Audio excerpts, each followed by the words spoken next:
Have you ever been judged for something so simple, something you thought was harmless, only to be made to feel like you've committed a crime? Imagine using your credit card, just like millions of others do every day, and then being shamed for it. It's a situation that many of us might have experienced or heard about, but the way one woman handled this judgment is something that will leave you speechless. In a world where we're constantly told how to spend our money, how to handle our finances, and what is acceptable or not, it's easy to feel overwhelmed by the expectations of others.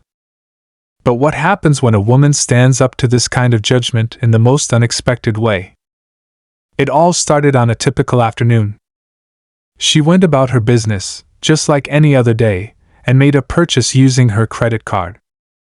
It wasn't a luxury item or something extravagant. It was something simple, a necessity even. Yet, when she swiped her card, little did she know that her actions would spark a wave of criticism that would flood her social media, creating a storm that would take everyone by surprise. It wasn't just about the purchase itself. It was about the fact that, as a black woman, she became the target of harsh opinions from people who believed she didn't deserve the privilege of credit or the right to make those kinds of financial decisions. The harsh comments started to pour in, accusations that she was irresponsible, reckless, and maybe even contributing to a stereotype that many have tried to push away. But this wasn't just any random attack. This was the beginning of a deeper conversation, one about financial independence, racial biases, and the real price of judgment. What they didn't know was that this woman had been preparing for this kind of moment her entire life. She wasn't going to let these comments slide, and what she did next would change the way people looked at her and credit cards forever. As the drama unfolded, people from all walks of life weighed in, sharing their own experiences, biases, and beliefs. But what this woman said in response? It wasn't just a defense. It was a bold declaration, a challenge to everything we've been taught about money, race, and social expectations. And just when you think the situation has reached its peak, there's a twist that no one saw coming, leaving everyone to question, what's the real reason behind the shame? Could it be more than just about finances? Could it be about power, identity, and ownership? You won't believe how this story ends. Stay tuned, because her response will not only surprise you, it will make you think twice about how we judge each other, especially when it comes to something as personal as money.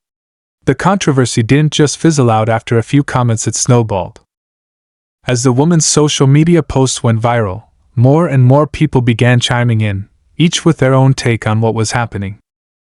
What had started as a simple purchase was now a conversation that transcended just her own personal experience. The judgment wasn't just about her spending habits, it was about something far deeper. Something that struck at the heart of who she was and the way the world viewed her. It all started on an ordinary afternoon, one she'd remember for the rest of her life. The woman had been working hard, juggling a demanding job, family responsibilities, and everything else life threw her way. Like most people, she wasn't always financially free, and at times, she'd struggled to make ends meet. But credit cards had been a helpful tool, a way to navigate the ups and downs of her financial journey.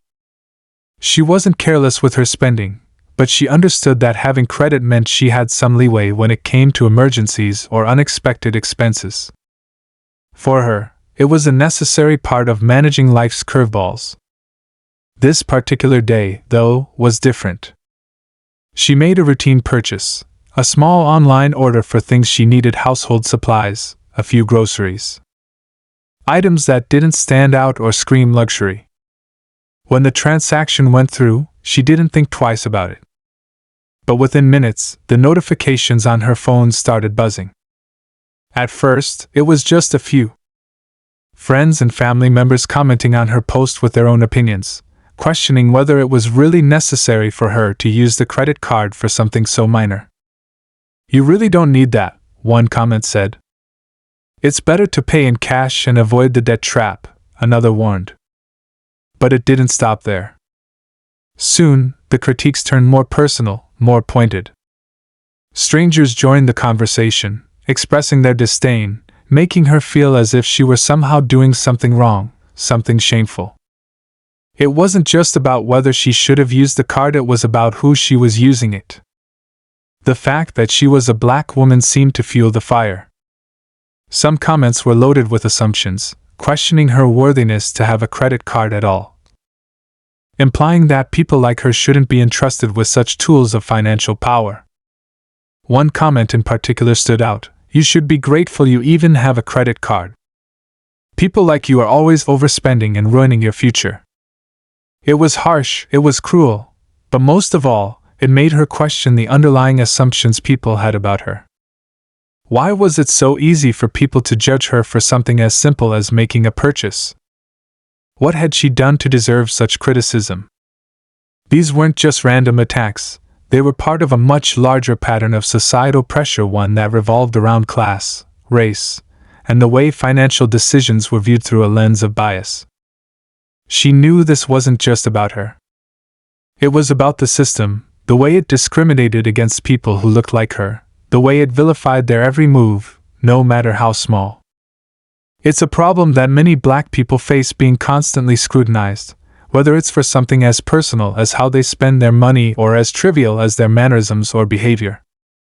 It's an experience that stretches beyond the surface, digging deep into the core of identity and worth. She had grown up learning the hard truths about money. She'd seen her family struggle to make ends meet, watching them try to balance bills and dreams. Her parents had done everything they could to provide for her and her siblings, teaching them the importance of hard work, saving, and being responsible with money. But what nobody had ever taught her was how to deal with the emotional toll of feeling like you were never enough. She had been raised to believe that, if you worked hard, if you were responsible, you could achieve anything.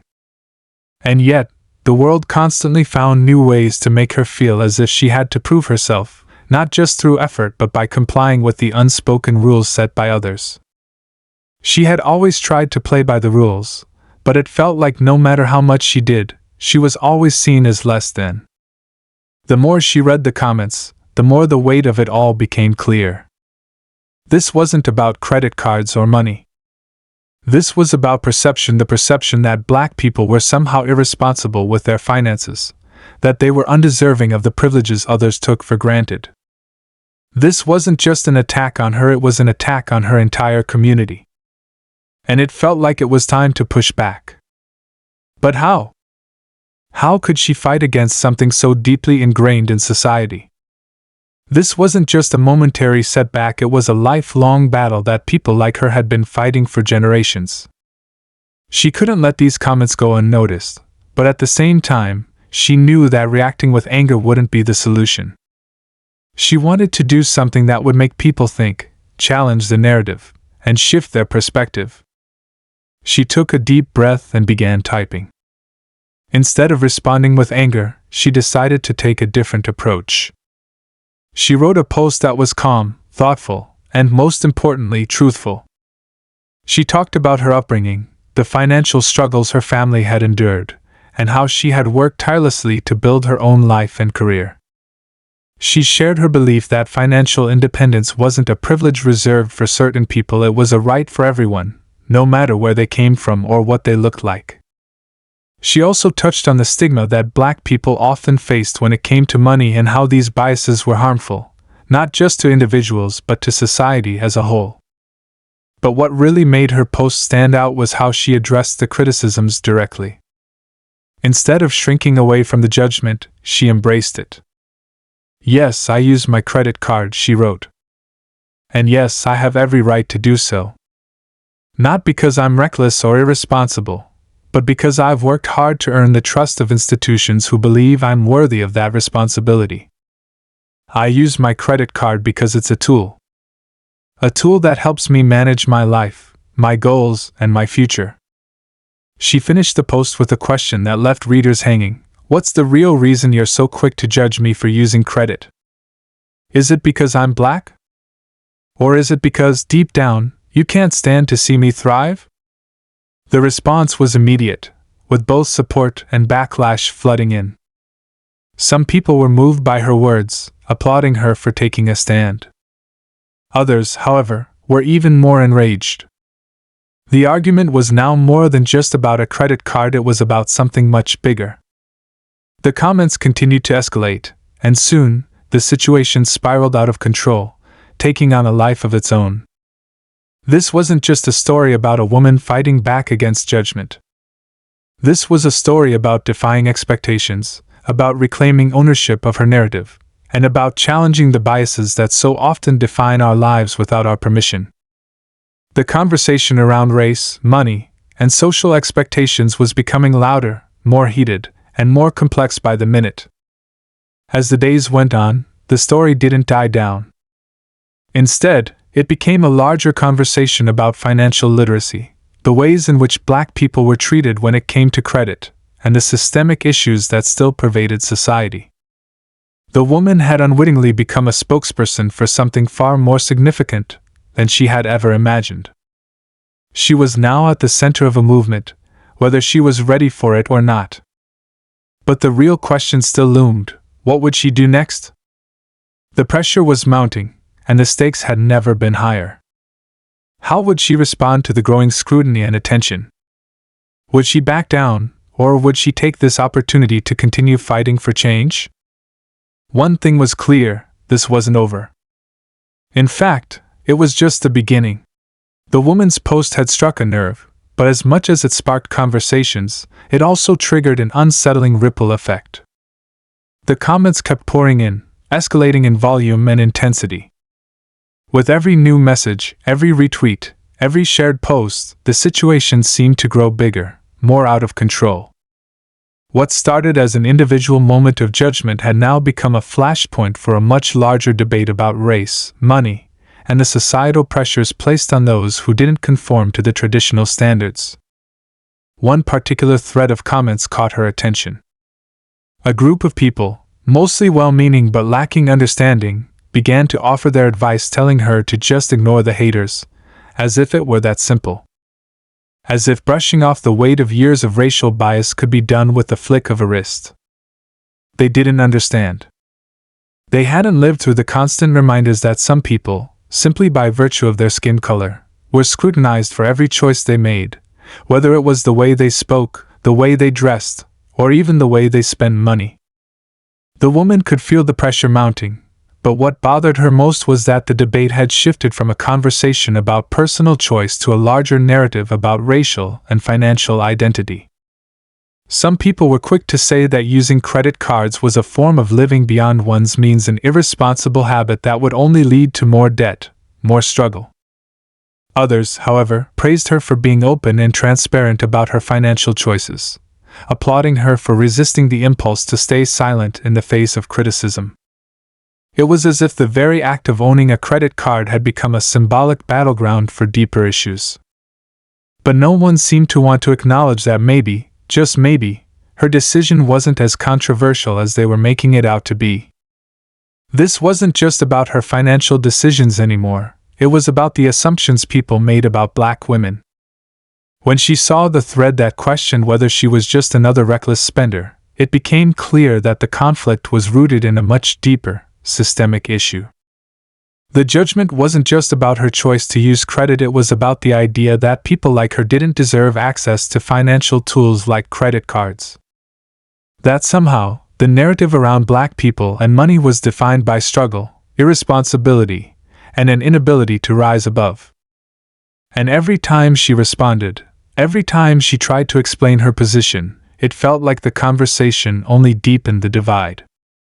It was as if no matter how many times she tried to prove that she had every right to use her credit card, there was always another layer of bias to unravel.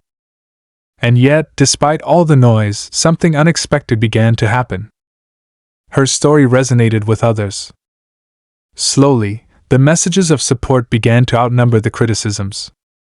There were people from all backgrounds, Black, white, Latino, Asian, who shared their own experiences, their own struggles with judgment based on their financial choices. For many, it wasn't just about credit cards or spending, it was about the way society placed barriers in their way, all based on preconceived notions of what they could or couldn't handle. Among the supportive comments, there was a message from a woman who had faced similar judgment. She shared how, despite working 2 jobs and doing everything by the book, her credit was still damaged due to circumstances beyond her control. She spoke of the shame she felt every time she applied for something as simple as a loan or even a job, only to be rejected because of the color of her skin. The woman reading these comments could relate all too well. The harsh reality was that many people were dismissed and marginalized simply because they didn't fit a certain mold, whether that was financial success or societal expectations. But there was a more insidious thread underlying all of this: the idea that Black women, in particular, weren't supposed to assert their financial independence. They were expected to take on roles as caretakers, as providers for their families, but when it came to claiming ownership of their own futures, whether it was through the use of credit or the pursuit of higher education, they were often met with resistance. This wasn't just about her using a credit card, this was about reclaiming her agency, her ability to navigate her own life without the constraints that society tried to impose on her. Yet, the debate was far from over. As she scrolled through the comments, she saw that the topic was being picked up by other influencers, some of whom had much larger followings. With every mention of her post, the conversation reached more people. Her name wasn't just floating in the air anymore, it was part of a conversation on the intersection of race and money, how financial literacy was often denied to marginalized communities, and how systemic barriers prevented many from achieving their potential. The more attention her post garnered, the more divisive the conversation became. One influencer, who had a reputation for sharing financial advice, posted a video responding to the situation. His video wasn't as much about her specifically, but more about the idea of financial literacy and the responsibility that came with it. In his eyes, using a credit card irresponsibly was the root cause of so many financial problems in the country. And while he didn't directly attack her, his words still felt like a subtle condemnation of everything she stood for. He didn't understand that this wasn't just about managing finances, it was about access, power, and the ability to make choices that weren't dictated by a system that had been rigged against certain groups for centuries. Meanwhile, the woman began to receive messages from those closest to her, friends, family, and even some coworkers warning her to be careful. "Don't let this blow up in your face," one message cautioned. "This could affect your job, your reputation." They weren't wrong. The pressure was immense, and the tension was palpable. She couldn't help but wonder, was it worth it? Was the fight for financial freedom worth the constant scrutiny, the judgment, the chance that it could cost her more than she was willing to lose? In the back of her mind, though, she knew she couldn't just step back. She couldn't let this moment pass without addressing it head-on. If anything, this was the time to stand firm and show the world that Black women weren't going to remain silent or let others dictate their worth. They weren't going to be reduced to stereotypes or judged by their financial decisions. But what could she do to turn the tide in her favor? What would make people stop and rethink their assumptions? The debate was taking on new forms as well. A local news outlet picked up the story, and soon, the conversation moved offline and into the public sphere. The woman found herself sitting in front of a camera, preparing for an interview that could make or break the way she was perceived. Would she speak out about the systemic barriers faced by Black women when it came to money? Would she challenge the idea that her financial choices were any different from those of anyone else?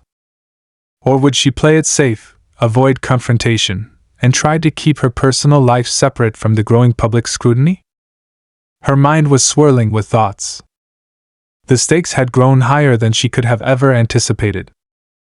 What started as a single, seemingly insignificant moment had blossomed into a nationwide discussion about race, financial freedom, and the social constructs that were holding people back. It was no longer just about her and her credit card, it was about everything she stood for. The day of the interview was fast approaching.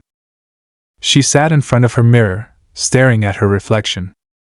The woman who had once feared speaking up now saw something different in the glass. She wasn't just a victim of society's expectations, she was a force, and she knew her response could change the way people saw not just her, but an entire community. But as she prepared to face the world, one question kept gnawing at her: was she ready for the consequences of what she was about to say? The day of the interview arrived, and the tension in the air felt almost suffocating. She had spent the morning pacing around her apartment, trying to calm the whirlwind of thoughts racing through her mind. Her phone buzzed constantly, more notifications, more opinions. Some messages were encouraging, reminding her to stay strong, to use this moment to speak her truth. Others were still laden with judgment, warning her that speaking up might make things worse, that the public eye was never as forgiving as people made it seem. It wasn't just the interview that had her on edge, it was the larger question of what this moment meant for her. Her every word would be dissected, analyzed, and taken apart by thousands of strangers. She had prepared for this, but deep down, she wasn't sure if she was truly ready. What would happen if she didn't get the message across the way she intended? Would she lose everything she had worked for, everything she had built, simply for standing up for herself? She could already feel the weight of her community's eyes on her, the burden of expectation that came with being a symbol of resistance, of defiance. As the time for the interview drew nearer, the calls from her friends and family became more frequent. "Are you sure about this?" one of them asked. "This could turn your life upside down, you know that, right?" Their concern was genuine, but it only added to her sense of unease. She wasn't used to being at the center of attention, much less being the subject of such a heated, polarized debate. But even with the anxiety gnawing at her, something inside her refused to back down. She arrived at the studio, her heart pounding in her chest. The bright lights, the cameras, the crew moving quickly behind the scenes, it all felt like a blur. Her hands trembled as she took a seat across from the interviewer, a seasoned journalist known for her tough, direct questions. The woman had prepared herself for every possible angle, for the harsh criticisms, for the tough questions about credit, race, and finances. She wasn't going to let this be just another story of a black woman caught in a controversy.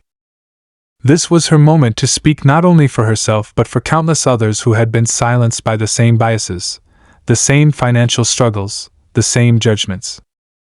The interview began with the usual pleasantries, but she could feel the tension in the air as the first question came. "You've been getting a lot of attention for using your credit card," the interviewer said, her voice calm, but sharp. "Some people believe that using credit is irresponsible, especially when it comes to someone like you. What do you say to those critics?" Her stomach churned. The question was direct, cutting to the heart of everything that had been building over the past few days. She wasn't sure how to begin. Should she start with her personal story? Should she address the broader issue of racial stereotypes about money? Should she acknowledge the critics or dismiss them altogether? Every possible answer felt like a minefield. Taking a deep breath, she decided to stay true to what she had been preparing for. "I understand why people are concerned," she began slowly. "Credit cards can be dangerous if used irresponsibly. But the truth is, using credit isn't the problem. How we view people like me, people from my community, that's where the real issue lies." Her voice was steady, but inside, her heart was racing. She could feel the weight of her words hanging in the air, could sense the tension tightening around them. This wasn't just a simple financial conversation. This was about identity, empowerment, and challenging an entire system of bias that had been in place for far too long. The interviewer pressed on, asking about the notion of living beyond your means and whether she truly believed it was a good decision to continue using her credit card, especially after the backlash. The question felt like a trap, a way to put her on the defensive. But she wasn't backing down. "I don't think it's about living beyond your means. It's about surviving, about making the most of what we have. For people like me, credit is a tool that allows us to manage life's unpredictability. I'm not asking for sympathy. I'm asking for understanding. We all deserve the same opportunities, the same access to financial tools, regardless of the color of our skin. The interviewer seemed to soften, but the challenge was far from over. The camera zoomed in as she asked the question that everyone had been waiting for. But don't you think you're playing into a stereotype? People already look at black people and assume they're financially irresponsible. Do you worry that by sharing your experience, you're reinforcing that stereotype? The question hit hard. She could feel the sting of it deep in her chest. It wasn't just about her now. It was about every person who had ever been told they didn't belong, that they didn't have the right to participate in certain spaces, certain opportunities. She knew the stereotype well, the one that said black people were bad with money, that they couldn't handle the same responsibilities as others. She had been fighting against that stereotype her whole life. And now, here it was, in her face, questioning her integrity, her choices. That's exactly the problem, she replied, her voice tight but determined. The stereotype isn't the truth.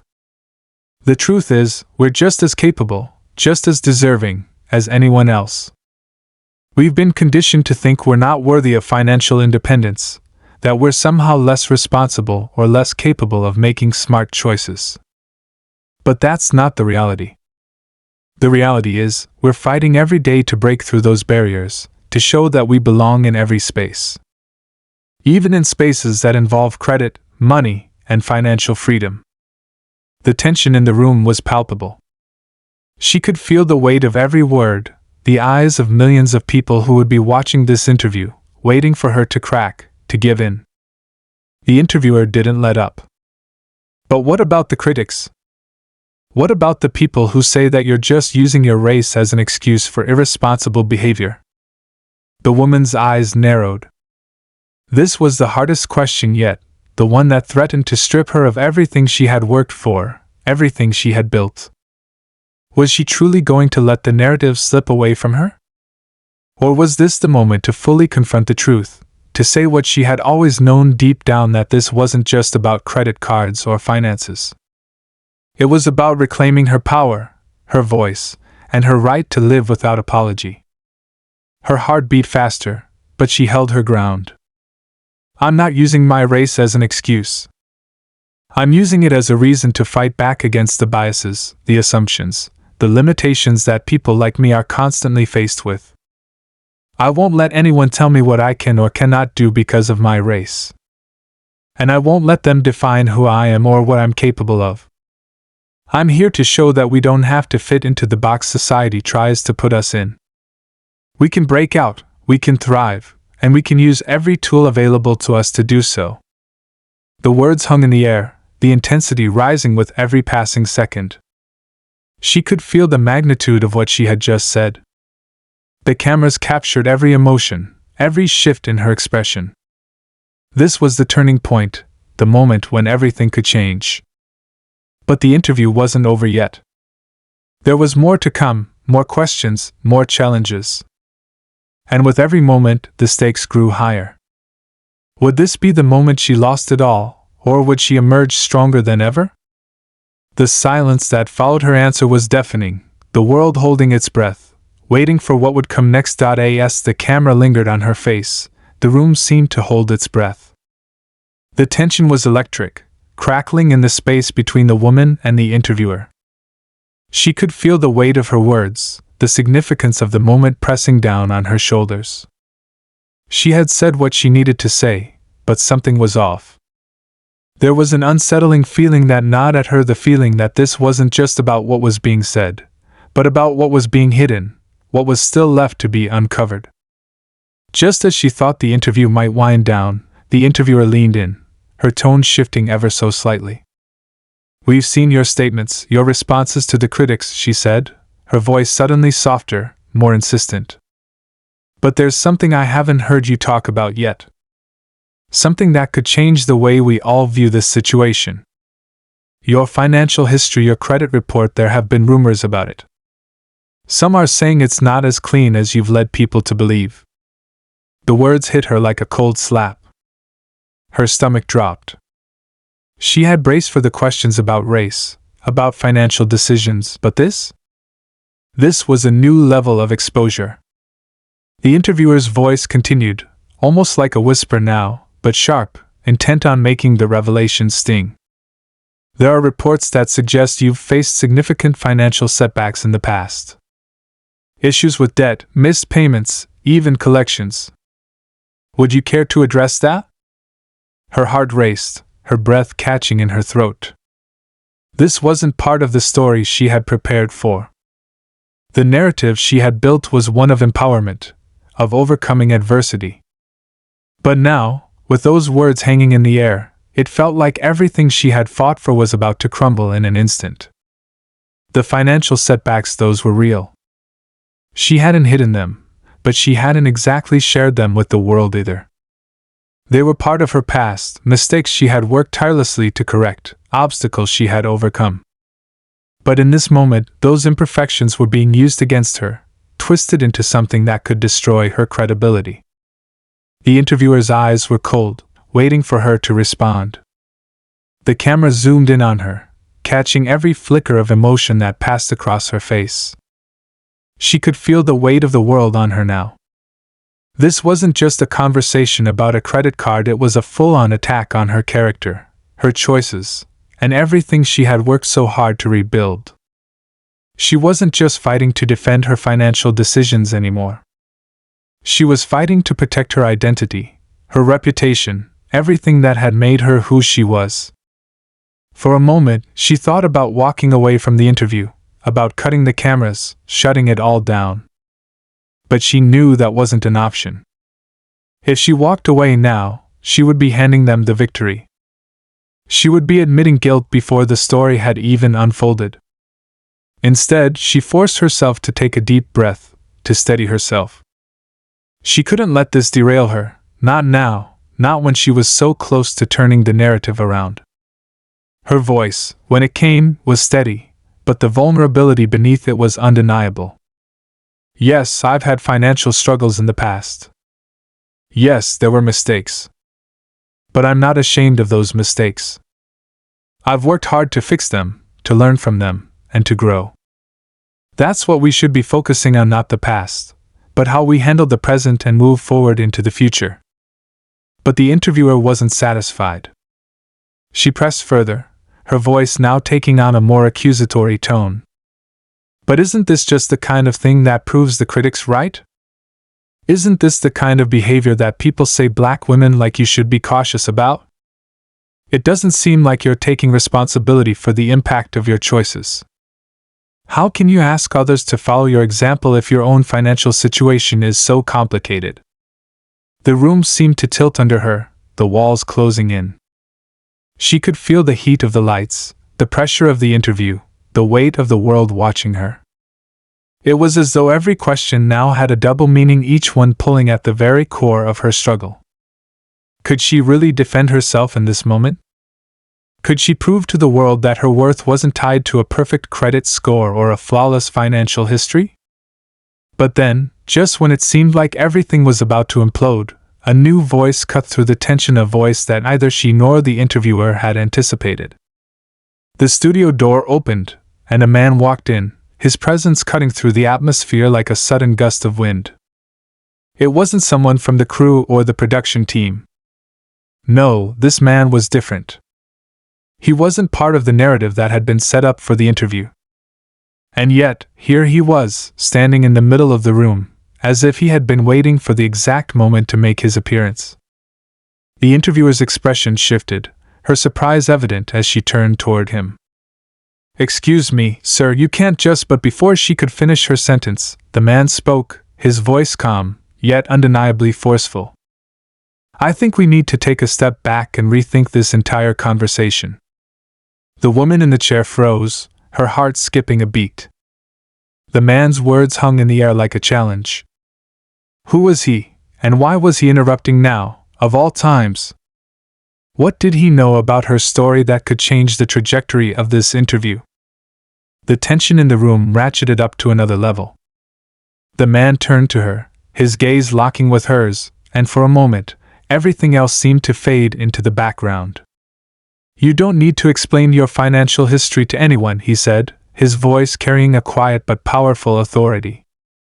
"What matters now is that you are here, speaking the truth, and that is far more important than any mistakes from the past." The interviewer, now visibly shaken, seemed unsure of how to proceed. This man, whoever he was, had just thrown a wrench into the entire interview. His presence shifted the balance of power in the room, and for the first time since the interview began, the woman felt a flicker of hope. There was someone else in the world who saw the bigger picture, who understood that the conversation needed to move beyond judgment, beyond finances. But what was this man's angle?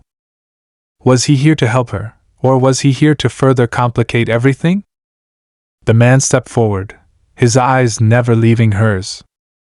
"I've been following your story," he continued, "and I know the battles you've been fighting.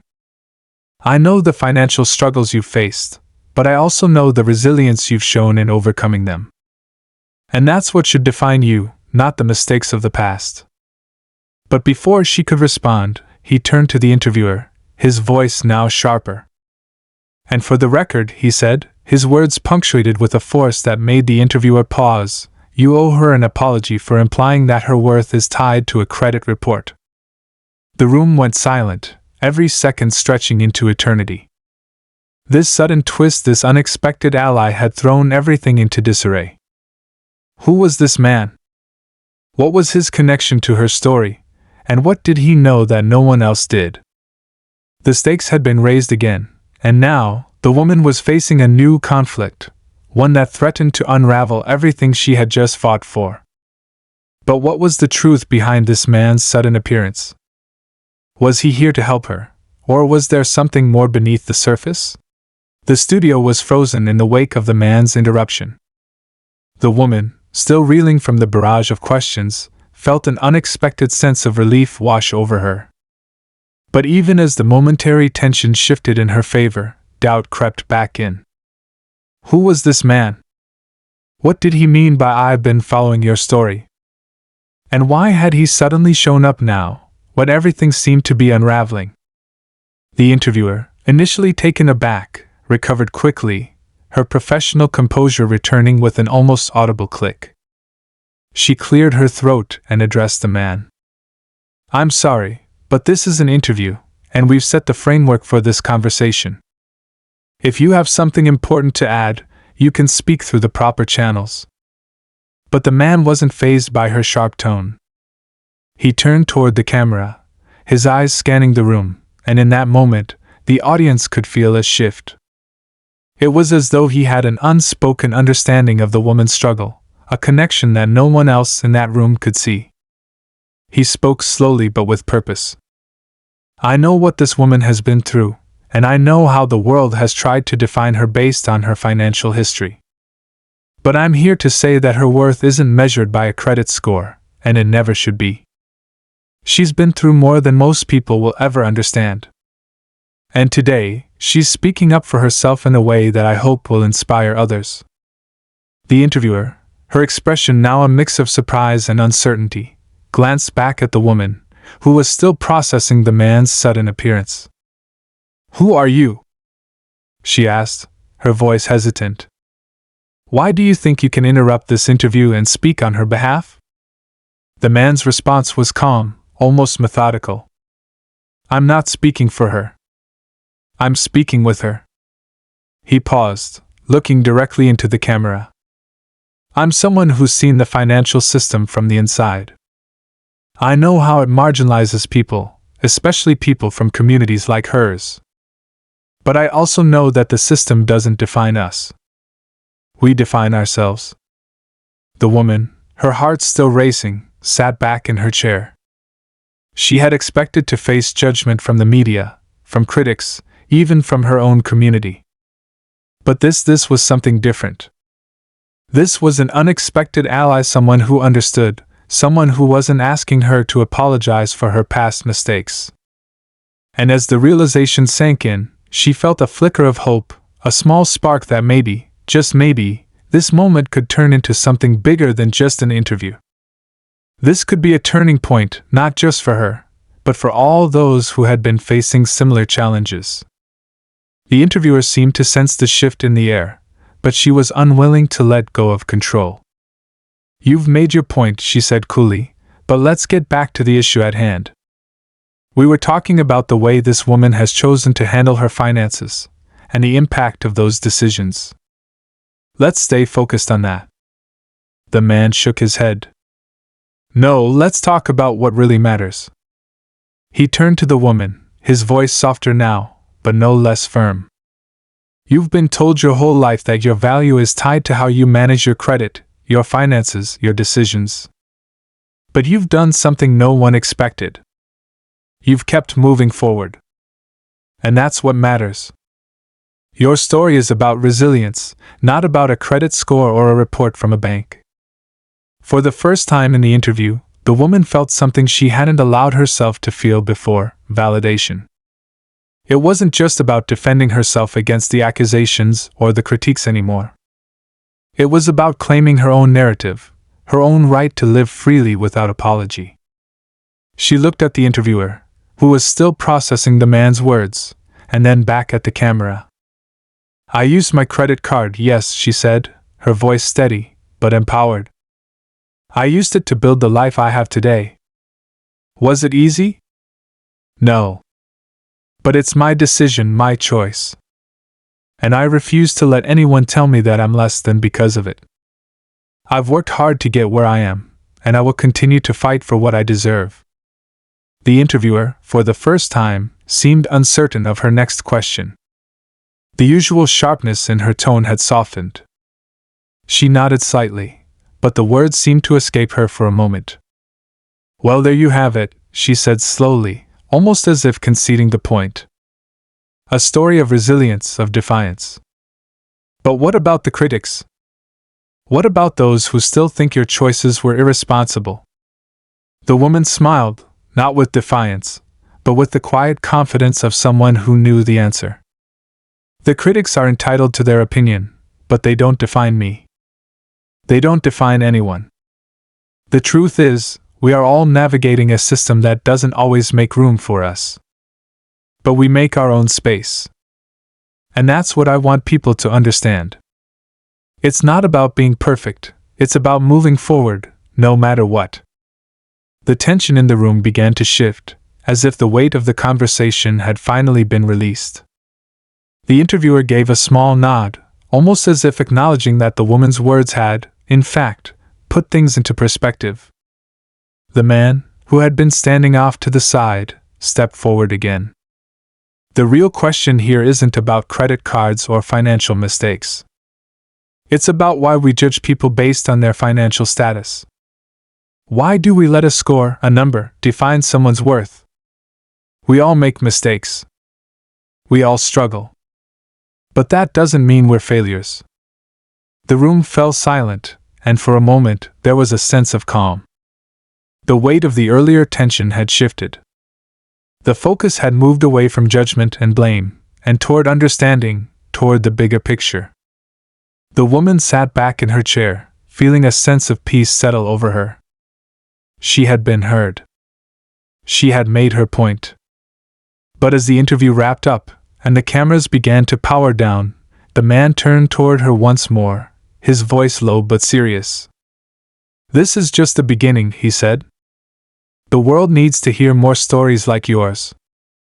People need to understand that they don't have to apologize for their choices, their struggles, their histories. We are all deserving of respect, no matter where we come from or how we got here." The woman nodded, a sense of resolve washing over her. She didn't know what the future held, but for the first time in a long time, she felt ready to face it. This interview had been more than just a conversation about money. It had been about reclaiming her identity, her voice, her right to exist unapologetically in a world that often tried to silence her. As the crew began to pack up, the man gave her one last nod. "You did great," he said. "And this is just the beginning. There's more to come." With that, he turned and walked out of the studio, leaving behind a trail of questions and possibilities. The woman sat in her chair for a moment longer, her thoughts racing. The interview had ended, but her journey hadn't. She knew the road ahead would be tough. There would always be critics, always be people trying to tear her down.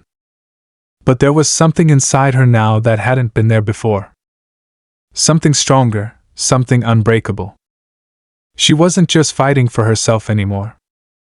She was fighting for everyone who had been told they didn't belong, that their story didn't matter. And she would keep fighting, no matter what came next. As she walked out of the studio into the bright daylight, she felt a sense of peace settle over her, knowing that she had spoken her truth, and that her story, her voice, was now part of something much bigger than herself. The world was listening. And that, she realized, was the first step toward real change.